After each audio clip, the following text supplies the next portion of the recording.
going on, everybody? Oh, man, crazy week 6. Crazy week 6 out there. Um, we're halfway through the season already, and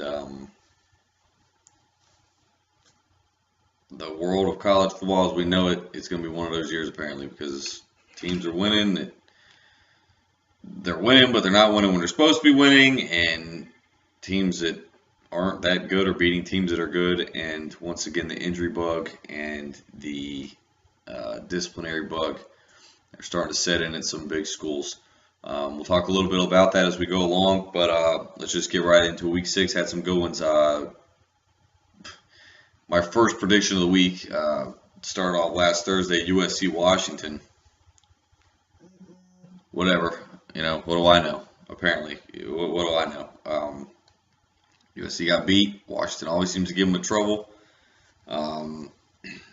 Pac-12 sometimes seems like they're dominant, and then it comes back that I don't know. I got nothing. USC's got their own issues right now. Head coach just got fired.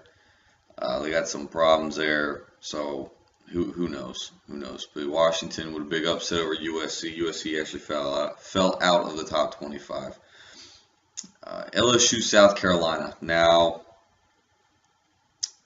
maybe not a big surprise to anybody that LSU won. Fournette really didn't even go that crazy, seeing how he only played 2.5 quarters. I like the kid's sportsmanship, giving his jersey or auctioning off his jersey legally, so that all benefits could go to South Carolina because everybody knows about the flooding going on there, and the people there greatly need it. So, mad props on that, and for him, doing that legally and giving it to him. But LSU won. Fournette had another big game. They got a big one coming up this week, which we'll talk about that as well. Oklahoma, Texas, another one I got wrong. I don't know if beating Oklahoma is going to save Strong's job or not. Texas looked good playing Oklahoma. Oklahoma looked like shit. Can't get it together. I don't know if Oklahoma's the real deal or not. It doesn't matter. They're not going to beat TCU, and they're probably not going to beat Baylor. So, toilet bowl for them as far as that goes, especially dropping this one against Texas. They look good. Charlie Strong needed a win, and I definitely didn't pick that one. Clemson, Georgia Tech. I took Clemson on that one. Georgia Tech is fallen off as far as an ACC power. I mean, I'm not saying that Virginia Tech's the top of the pyramid, but to come into the season being predicted to be the best in the ACC, and now you drop it 3 straight, and you're skid to win the Coastal. I mean, some shit would seriously have to hit the fan for them to win. Who knows? Georgia Tech has Pitt this weekend, so if Georgia Tech can beat Pittsburgh, the Coastal's going to be blown wide open with Florida State beating Miami. Depending on the Virginia Tech-Miami game, depending on what's going on with Duke, the ACC Coastal is in shambles. Not saying that the Coastal is going to win the ACC by any means possible. I think Clemson's going to be all over that. But, who knows? Who knows as far as that goes? But Clemson over Georgia. The Harbaugh Foundation up there in Ann Arbor. Now, I judged them at the beginning of the year with their loss to Utah. So, Utah's pretty good. Utah beating Cal this weekend, but Michigan beating Northwestern. Not only beating Northwestern, I mean beating the shit out of Northwestern. Michigan's got 3 shutouts in a row now. They got a big one against Sparty this weekend, but Harbaugh is showing not only that he's a good coach, but he's a great coach. Going up there to Michigan, he hasn't even started recruiting players to come play for him, and he's already winning convincingly in the Big Ten. I mean, Northwestern might not have been a national championship contender, but come on, let's be honest here. Ohio State at this point is going, oh shit, maybe they're going to be good this year, and maybe that game could be huge if Michigan keeps winning.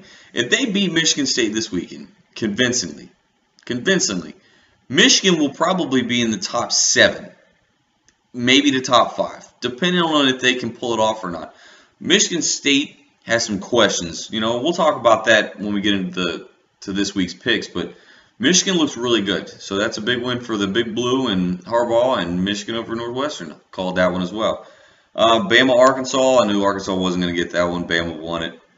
Oklahoma State, West Virginia. I don't know why I would ever pick the Mountaineers to do anything, and shame on me for ever doing it. Oklahoma State beat them good. I'll never pick West Virginia again. I don't know why I would have done it anyways, because as a Hokie fan, who the hell picks West Virginia for anything besides to suck? Florida State, Miami. Now, it might have been close if Florida State didn't have a tailback named Cook, because the dude went pretty much ham-bone and pretty much put himself arguably in the top 3 of the Heisman list. I mean, the guy is that good. And Miami, they had chances at times, and they could have done a couple things different, but that's sports in itself. I mean, you can't say, oh, well, we could have done this. Well, we could have done this. Yeah, well, you could have won a game and you didn't. It sucks. Virginia Tech's got Miami coming up this weekend. I'll be there. So the Hokies might be suffering a wrath of Florida State's beatdown in Miami. So, it is what it is. Utah, Cal. I took Utah in this one. I know my boy Pat's probably pissed off at me, but, I mean, you got to. Utah looked good. Cal had a lot of turnovers, and it kind of came back and bit them. Goff is still very, very, very good quarterback, probably a first-rounder, and Cal's not out of this yet. Cal will upset somebody in the Pac-12, and I'm going to be all on that one, on the betting side of things when that happens. And last but not least, not a huge game of implications or anything, but Georgia, Tennessee. I mean, I guess it's something in the SEC East. Tennessee needed a win. First off, Tennessee finally played 4 quarters. They finally played 4 quarters of football, and they beat Georgia. But Georgia lost Nick Chubb in the very beginning of the game. Nasty leg injury. If anybody saw it, I hate to see it. I don't know if there's a curse in Georgia right now with their tailbacks. Gurley last year, and now Chubb this year. I mean, granted, they always have a stable. They probably have somebody back there that's going to win the Heisman next year or something, but Nick Chubb's out for the season, and I hate to see that because he's such a good player. He's so dynamic, and he's one of those people that when you turn on the TV, you don't really care who's playing, because I'm not a Georgia fan. I'm not an SEC fan. I could care less. But it's when you turn on the TV, you see Georgia's playing, LSU's playing, Florida State's playing, or TCU. You just got to watch it just to see these players show how great they are and how much fun they are to watch. So, I hate to see him go down, and wish him, a speedy recovery as far as that goes. But that pretty much wraps up week 6. Let's get into conference talk a little bit, and then move forward to Heisman's.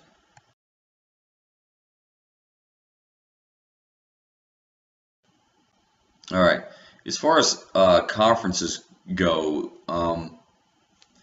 this week really saw like a flux in power, I guess. My rankings are a little weird. I guess I'm going to stay with them. I guess obviously the SEC is still number 1. There's no question there. I don't care if they don't have anybody in the top 5.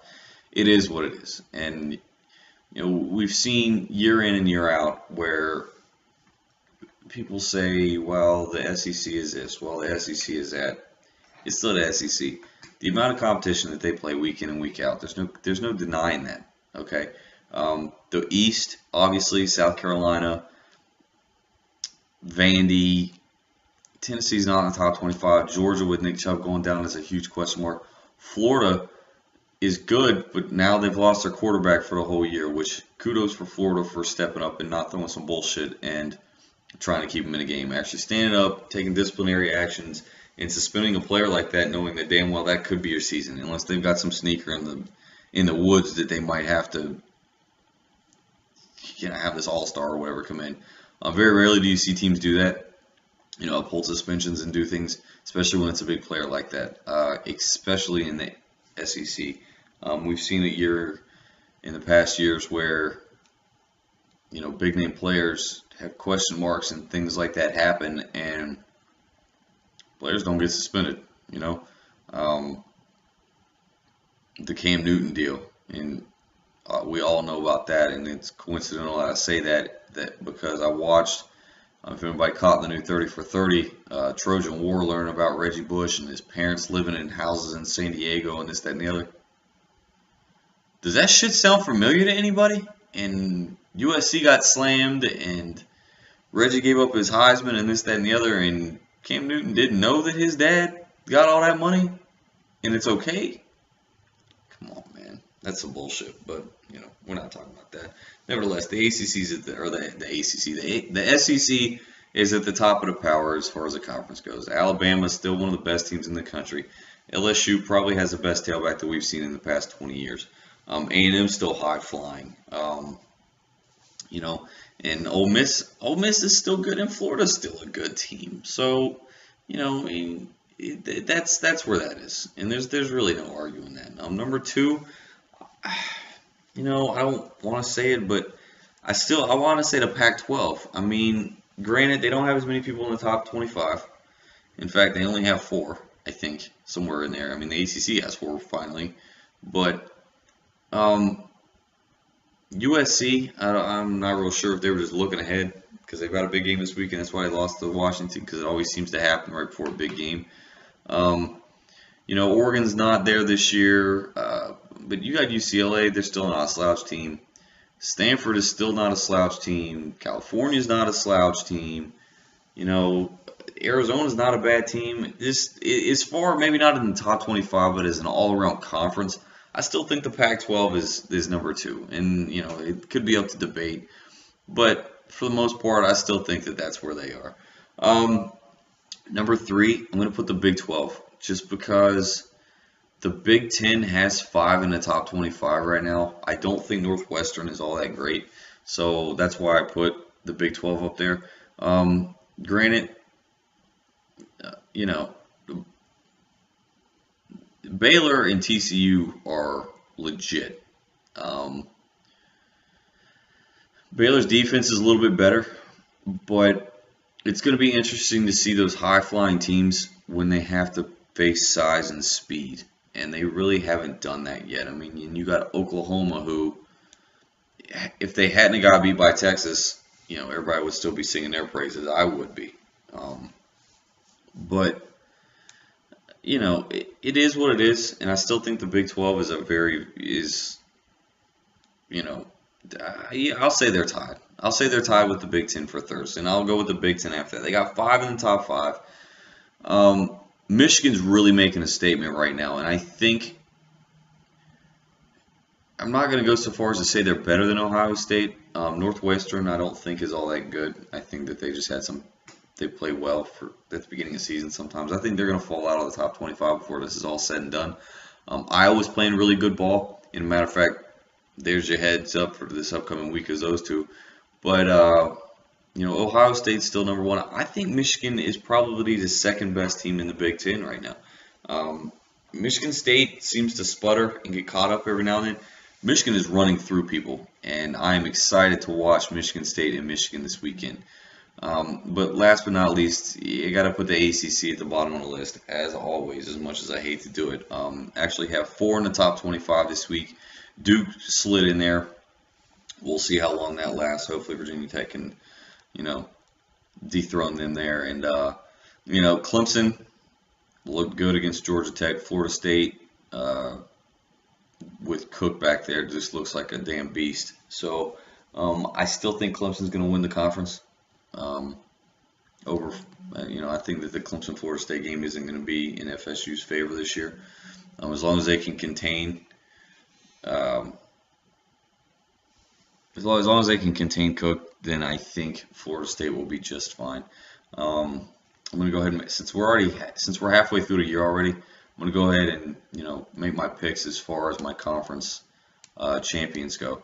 For the most part, there's not really going to be a change on a lot of these. From, if anybody watched my week 1, I took my selections as far as who I thought was going to win the conference.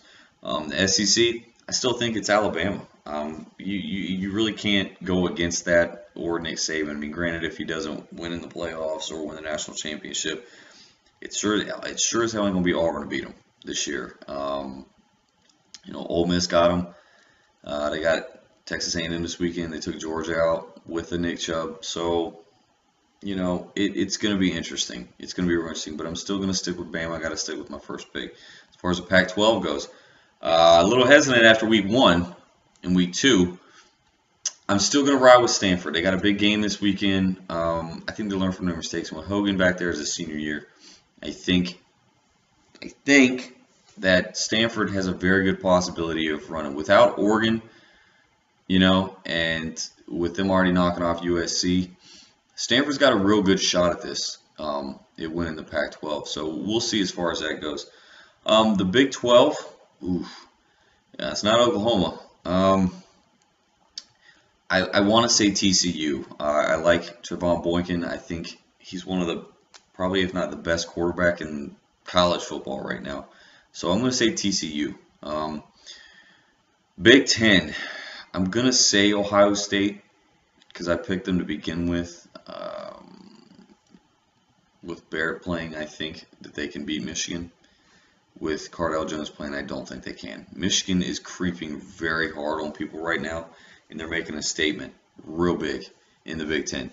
And the ACC, it's Clemson. There's no doubt there. I mean, Florida State is good, but I don't think that they're going to beat Clemson this year. I think Clemson's ready to make a run at the playoff system here, and it's going to take that game to launch Clemson, seeing how they don't play anybody else. There's nobody else good in the ACC. There's no one else ranked in the ACC. They're going to need that with that Notre Dame win. They're going to have to beat Florida State, and they're going to have to beat Florida State convincingly to even be thought of in the playoffs this year, especially with, Ohio State, Michigan coming, TCU, Baylor, and now Utah. I mean, granted, I didn't say anything about Utah winning the Pac-12. I think Stanford is going to win it. But, you have these teams up there where if Utah goes undefeated through the Pac-12, it's going to be tough for the ACC to get in there. So Clemson's really going to need to step that up. So that pretty much does it for our conferences, and let's get into a little bit of Heisman talk.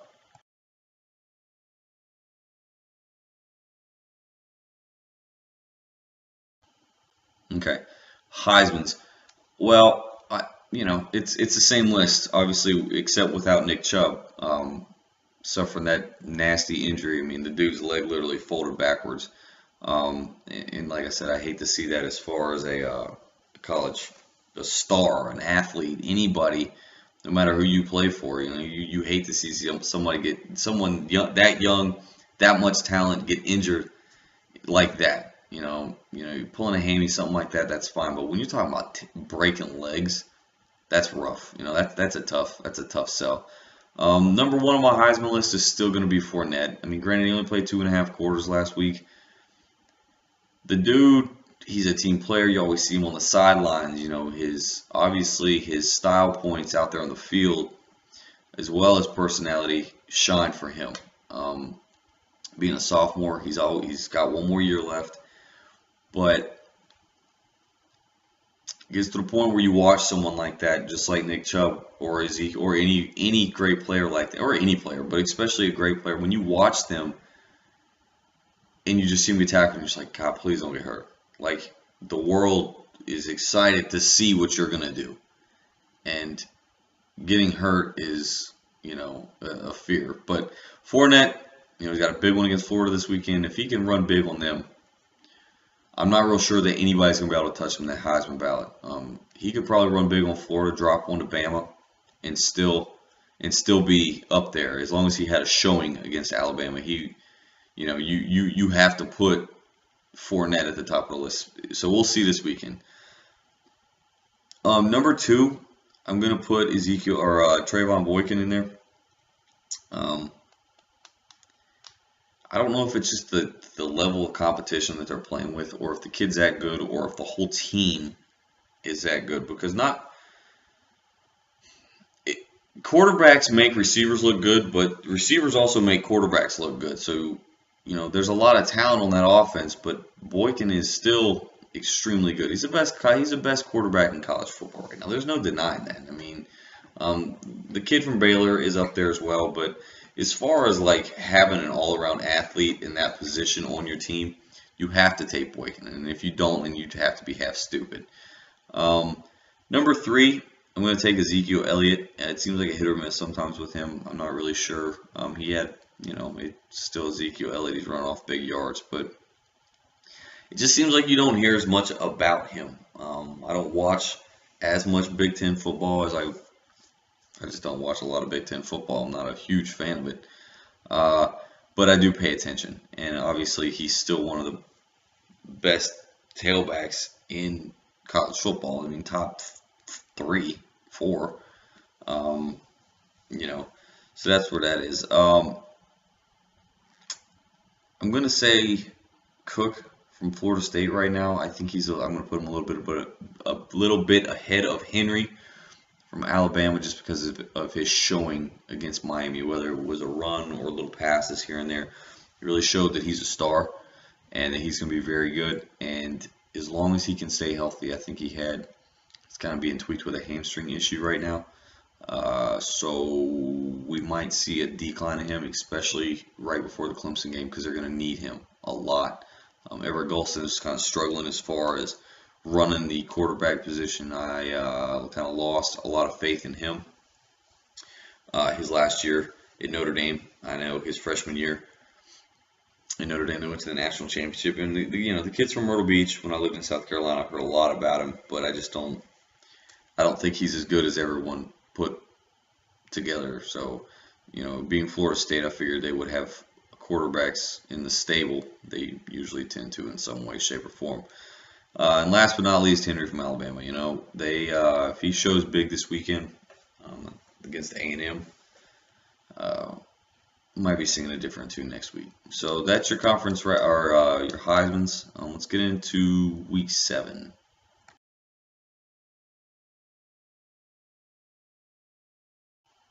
All right, guys and gals. I'm a little bit bummed out because I keep saying over and over in this video that we're halfway through already, and it's killing me because I look forward to this every single year, and now as the decline comes in, it's always the best part of the season is the end of the seasons or the end of the season, but it sucks to see it go because it just seems like college football is here and gone so fast, and then you get the NFL for a little bit after that, and then that's the end of it. And then we got to wait all the way through basketball season and hockey season and baseball season again. And then we finally get back into football because who gives a shit about basketball? It's boring.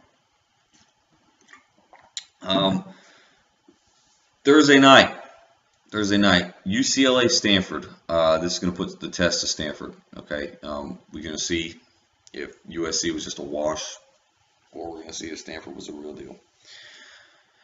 I picked Stanford to win the conference, so therefore I'm going to stick by it. I'm going to say Stanford's going to beat UCLA. I hope. If not, if Stanford doesn't win this game, you have to start talking about Utah winning the whole damn thing. But like I said, Cal will knock somebody off. They have their chance to get Utah, so it ain't going to be them. That's Thursday. Open it up Saturday. Iowa Northwestern. With Northwestern coming off that loss, ass beaten to Michigan. Iowa looks good. I'm not convinced yet if they are a power in the Big Ten, because Iowa always seems to do well until they get about 6 wins in them, and then they start falling apart. So here we are, 5, 6 wins. It's time to see if Iowa's going to hang in there and do the damn thing against Northwestern. Like I said, we'll see how it goes, and I'm going to pick Iowa to beat Northwestern this weekend. I think Northwestern's going to drop another one. Northwestern doesn't seem to play well the whole season through. Very rarely do they just go powerhouse the whole time. Usually they always start off strong, as does Iowa. They always start off strong, and then they end up falling apart when they get into conference play. Florida State, Louisville. Now, the only reason I say that is because sometimes people think, well, Louisville likes to upset people. They took Clemson into a nail biter, blah, blah, blah. It ain't going to happen, okay? Florida State is going to drop 1, maybe 2 games this year. One of them's going to be to Clemson, and the other one's could be in the bowl game, depending on who they play. Probably not, maybe, who knows. But Florida State over Louisville all day.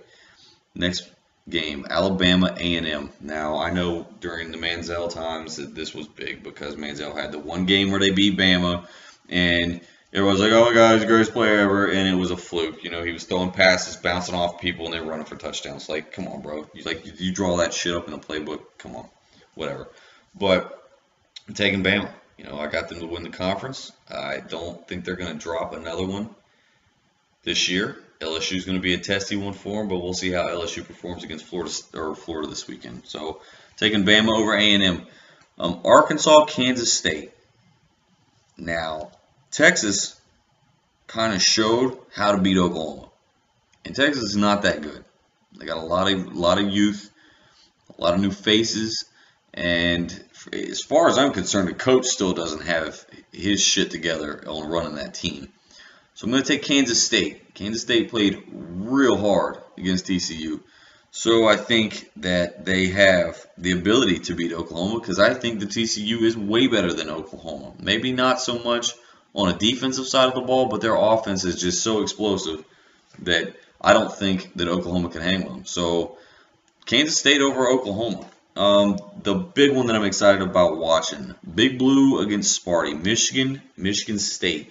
The in-state rivals, the battle for the Lake State, whatever. I'm taking Harbaugh and company. I like Harbaugh. I was talking about him at the beginning of the year that he's a hell of a coach. He's a player's coach. Players enjoy playing for him. He's not one of these old washed-up dudes, that just, players don't like to play for old coaches. They want someone who's going to be exciting. Someone's getting rambunctious, pissed, getting people riled up on the sidelines, and that's Harbaugh. That's why Michigan will beat Michigan State this weekend. Florida, LSU. Now, if Florida hadn't lost their quarterback, we'd be singing a different tune. The point of fact is that he was a question mark anyways, as far as his, maintaining his ability to win games and play consistently and everything else. Well, we don't have that issue anymore whatsoever. Now it's just he's not there. So, the backup's going to be coming in. Fournette is rested because he didn't play a whole lot last week. LSU is going to come into this game. Their defense needs to stay together. LSU's strong point in winning this game is going to fall on their quarterback. If he can keep it together, make smart decisions, do not throw interceptions and create turnovers, and let Fournette do what he does, LSU will beat Florida this weekend. So I'm taking LSU.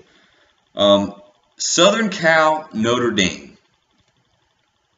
Now, USC's coach is gone, both of them. USC is still a good football team. Cody Keesler's still a good quarterback. He's not the runner that Deshaun Watson is, so we're not going to see that against that Notre Dame. I'm taking USC this week. I don't see them skidding again. And I don't think that Notre Dame is that great. They gave up 21 to Navy. They weren't blowing Navy out until after halftime. I think that USC can beat them. Now, this is a rivalry game. So once again, whether one team's good or one team's not, it's that much better because it's a rivalry. So players get fired up. The adrenaline is there, and it's just a different atmosphere as far as a rivalry. And if the one goes, it's that one. They do not like each other. You know what I mean? It's just not a friendly rivalry. It's not like somewhere they shake hands afterwards. These teams do not like each other. So I'm going to take the Trojans in a slugfest on this one. Penn State, Ohio State. I put it on here I said something about it just because they're putting it on like a primetime thing. I don't think Hackenberg he's good. He's a Virginia boy. He's good. I think Ohio State's going to get on him early and stay on him. He hasn't seen a defense like Ohio State yet. And Bosa will be in that backfield a lot and creating a lot of hurry-ups in the offensive backfield. So I'm going to take Ohio State. And just to make it an even 10, I'm going to take Clemson, Boston College. Do I think Clemson's going to get upset? Absolutely not. I think Clemson's running undefeated all the way to the playoffs this year. If they can beat Florida State convincingly. I think that that's going to be the run right there is Clemson. all the way, and it's going to take them running through, Florida State big for them to get it. But Clemson over Boston College. That pretty much wraps up Week 7. I'm going to throw this out there. South Carolina, I lived there for a long time. I consider that a home. Besides for the flooding, LSU did a big deal for them. A lot of fans couldn't make it. It's probably the emptiest I've ever seen Death Valley down there in Baton Rouge. They raised the South Carolina flag. They played the Carolina Fight song. They played 2001 for them when it came out. Fournette's talking about auction off his jersey. I think that me personally, I think that LSU could have really embarrassed them a lot more than they did. It shows a lot of class. Nah, I'm not saying that LSU doesn't have class, but I am saying that when you think of the Bayou Bengals, you don't exactly think of the teacups of college football. They're usually a pretty rough and tough group. Trick plays, really beating up on people and hurt, just playing football. But, they're not exactly the nice team when you come to think about it. But their sportsmanship in that game with South Carolina was really big. And on a last note, Steve Spurrier retired effective immediately from South Carolina. Being that I lived in South Carolina, I got a lot of South Carolina friends. I saw a lot of angry Facebook things on how could you do this and blah, blah, blah. Look, the bottom line is, and this is the bottom line, Steve Spurrier has pretty much earned the right to do whatever the hell he wants when it comes to retiring, where he wants to coach, this, that, and the other. First off, the man's won a Heisman Trophy. Okay, that puts him in a league of his own fraternity that only so many people are in. Okay, and this is a pretty friggin' elite group that he's in. Okay, I don't give a shit when it was. He still won the Heisman. He was the greatest football player for that year in college football. That's pretty damn prestigious. Second off, he didn't do a whole lot at Duke. He wasn't there very long, but he did. He won games at Duke. Okay, and after that he went to Florida. He's the winningest coach in Florida history. Look at that program. To tell me that the man doesn't deserve some type of respect, which with that alone, Heisman Trophy winners, national championships, what have you. He's the winningest coach in Florida history. Okay? Now, Urban Meyer probably could have beat that, but he didn't stick around. So give him that credit. Then you go down the list again. He went to South Carolina after that. Didn't have a great run in the NFL. Some coaches just aren't built for the NFL. And who wants to watch the NFL anyways? A bunch of overpaid, baby-ass sissies. Yeah, I mean, not sissies, but just overpaid, and it's not even fun to watch. College football is a pride. I mean, that's where pride comes in. These kids are never going to play in the NFL. This is their last time to shine. That's why college football is so much fun. But after that, he went to the NFL, whatever didn't work out, went to South Carolina. Okay, he took that program. If anybody remembers, South Carolina had one of the longest losing streaks in college football. Okay, they lost like 99 to 2001. They won like one game.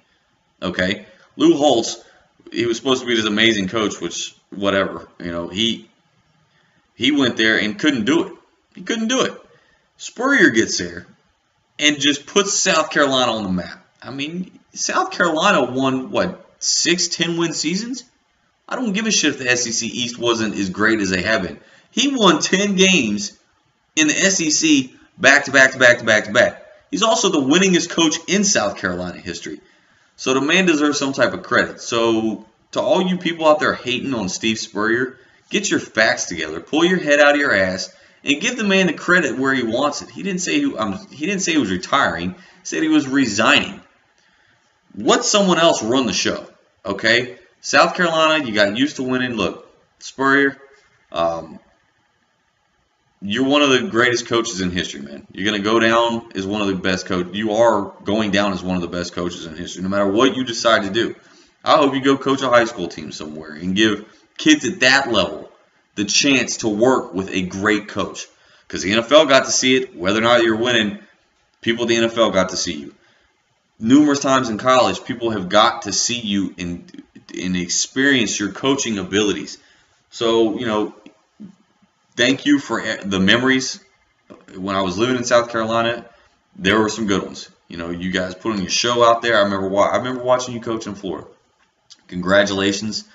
enjoy your time. You deserve this. You dedicated your life to the game of football for so long. You deserve the ability to do what you want to do. I'll end PTF with that right there. Everybody have a great weekend. Stay safe, and go Hokies. I'll be in Miami.